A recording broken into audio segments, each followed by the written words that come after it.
नमस्कार दोस्तों, ये 4वीं न्यूज़ यूट्यूब चैनल पर आपका स्वागत है।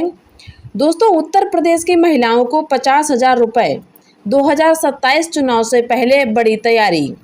सोचिए, आपके घर में मां, पत्नी, बहन या बेटी है। सरकार की तरफ से उसके खाते में 50,000 रुपये तक की आर्थिक सहायता पहुंचाने की बात सामने आए तो, लेकिन सवाल सिर्फ इतना नहीं कि पैसा मिलेगा या नहीं।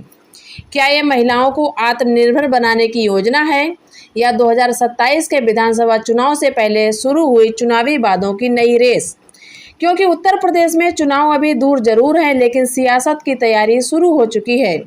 एक तरफ दोस्तों बड़ी खबर आ रही है कि योगी सरकार महिलाओं के खाते में 50,000 रुपये तक की वित्तीय सहायता वाली योजना पर विचार कर रही।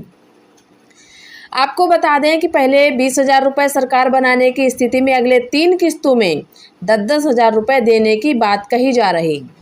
दूसरी तरफ समाजवादी पार्टी पहले ही महिलाओं के लिए 40,000 रुपये सालाना सहायता का वादा कर चुकी है। तो सवाल ये है कि क्या उत्तर प्रदेश में 2027 का चुनाव महिलाओं के खातों के इर्द गिर्द लड़ा जाएगा? क्या आने वाले महीनों में 50,000 रुपये बढ़कर 60,000 या 1 लाख हो सकता है? अगर ऐसा हुआ तो इसका फ़ायदा किसे मिलेगा, कैसे पैसा मिलेगा और किसको मिलेगा? एक घर में अगर 2-3 महिलाएं हैं तो क्या सभी को पैसा मिलेगा? क्या बीपीएल, एससी, एसटी, ओबीसी और सामान्य वर्ग की महिलाएं को भी ये पैसा मिलेगा? सबसे बड़ा सवाल, क्या चुनाव से पहले पैसा मिलेगा या चुनाव के बाद मिलेगा? आज की इस वीडियो में उत्तर प्रदेश में महिलाओं को जो 50,000 रुपये देने की बात कही जा रही है, उसकी संपूर्ण जानकारी बताएंगे। बने रहिए हमारे साथ इस वीडियो में अंत तक। वीडियो शुरू करने से पहले आपसे विनम्र अनुरोध है, आप इस वीडियो को पूरा लास्ट तक जरूर देखिएगा, क्योंकि एक एक करके संपूर्ण जानकारी आपको इसी वीडियो में मिलने वाली है। उत्तर प्रदेश में 2027 विधानसभा चुनाव के लेकर राजनीतिक हलचल अभी से तेज हो गई। खास तौर से महिलाओं के लिए बेहद बड़ी खुशखबरी है। उत्तर प्रदेश में 50,000 देने की बात अभी प्रस्ताव और रिपोर्टों के स्तर पर है। यानी इस समय ऐसा नहीं है कि आप कोई फॉर्म भरें आपको 50,000 रुपये मिल जाएगा। न पात्रता की अंतिम सूची घोषित हुई, न आवेदन की आधिकारिक प्रक्रिया सामने आई, ना ही इसे लागू योजना मानना भी सही होगा।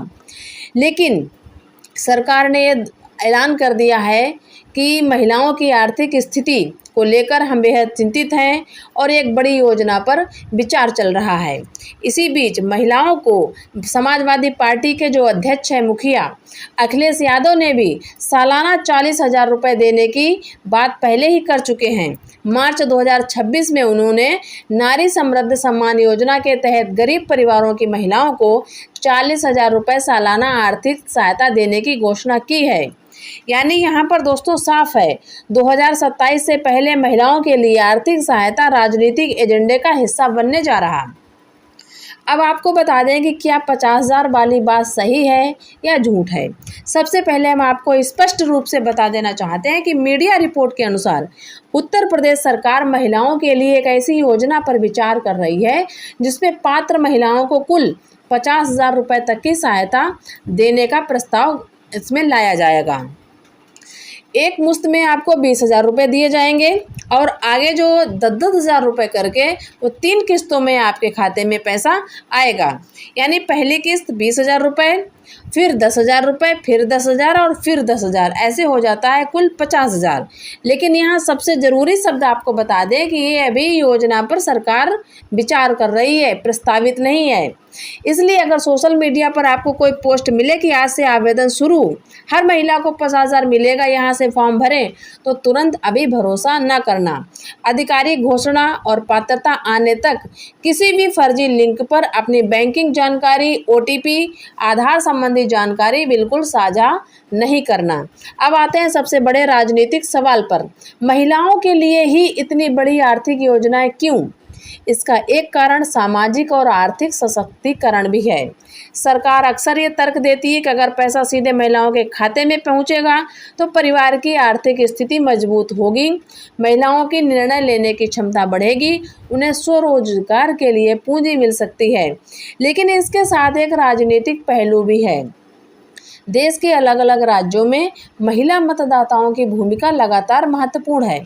इसलिए चुनावी राजनीति में महिलाओं को एक महत्वपूर्ण वोटर समूह के तौर पर देखा जाता है और यही वजह है कि अलग अलग राजनीतिक दल महिलाओं के लिए नगद सहायता, पेंशन, स्वरोजगार और सामाजिक सुरक्षा से जुड़ी योजनाओं को अपने चुनावी एजेंडे में जगह दे रही। लेकिन यहाँ हमें एक बात हम आपको बता दें कि हर महिला योजना को केवल वोट बैंक की राजनीति कहना सही नहीं है और हर योजना को केवल महिला सशक्तिकरण मान लेना भी सही नहीं है। असल सवाल होना चाहिए कि योजना की पात्रता क्या है, पैसा कहाँ से आएगा, कितने लोगों को मिलेगा, कैसे मिलेगा, कितने वर्षों तक मिलेगा, क्या इससे महिलाओं की वास्तव में आय बढ़ेगी। आपको बता दें कि क्या हर महिला को 50,000 रुपये मिलेगा।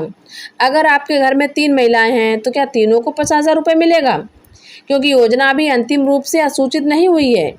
आपको बता दें कि पात्र महिलाओं की संख्या और आय जैसी संभावित शर्तों का जिक्र सामने नहीं आया है, लेकिन जब तक सरकार अंतिम दिशा निर्देश जारी नहीं करती तब तक ये कहना सही नहीं होगा कि परिवार की हर महिला को 50,000 रुपये मिलेगा। आपके घर में 4 महिलाएं हैं तो 2 लाख रुपये पक्का। ऐसी जानकारी अभी आधी अधूरी है, इस पर भरोसा न करें।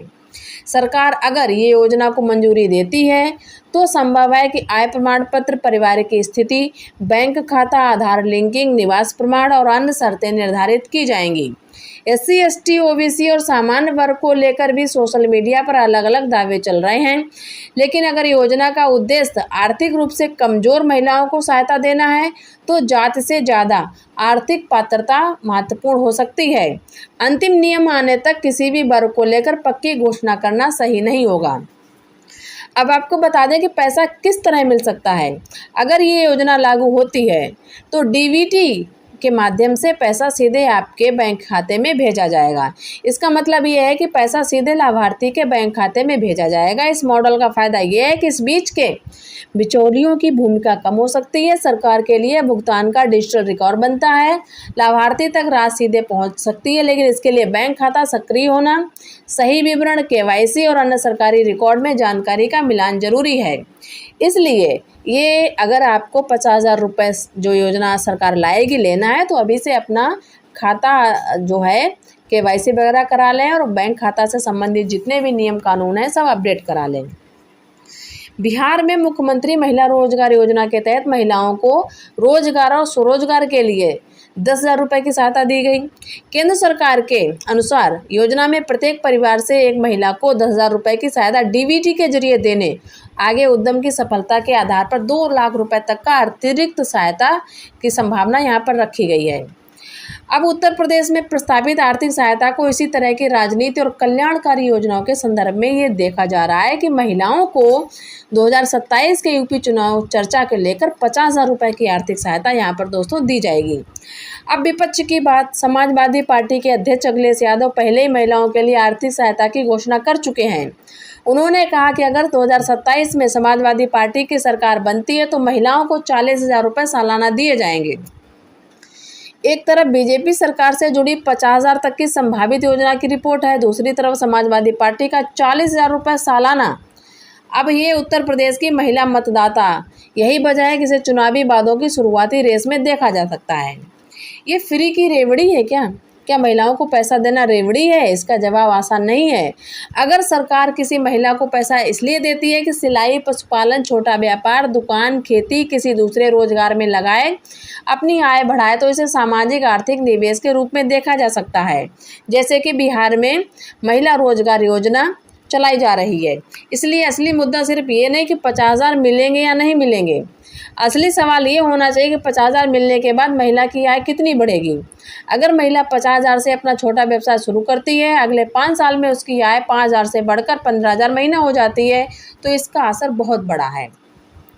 आपको बता दें कि जैसे कि मध्य प्रदेश में लाडली बहन योजना चल रही है, कर्नाटक में गृह लक्ष्मी योजना चल रही है, उड़ीसा में सुभद्रा योजना चल रही है, पश्चिम बंगाल की लक्ष्मी भंडार योजना चल रही है और तेलंगाना में कांग्रेस ने महालक्ष्मी योजना का वादा किया। तमिलनाडु में महिला मुखियाओं के लिए क्लैंग्रम मुंगलम योजना का वादा किया। यानी राजनीतिक विचारधारा अलग हो सकती है, बीजेपी हो, कांग्रेस हो, समाजवादी पार्टी हो, तृणमूल कांग्रेस हो, कोई भी पार्टी हो, लेकिन उत्तर प्रदेश सरकार महिलाओं के लिए एक अच्छी योजना ला रही है, जिसमें महिलाओं को 50,000 रुपए की आर्थिक सहायता यहाँ पर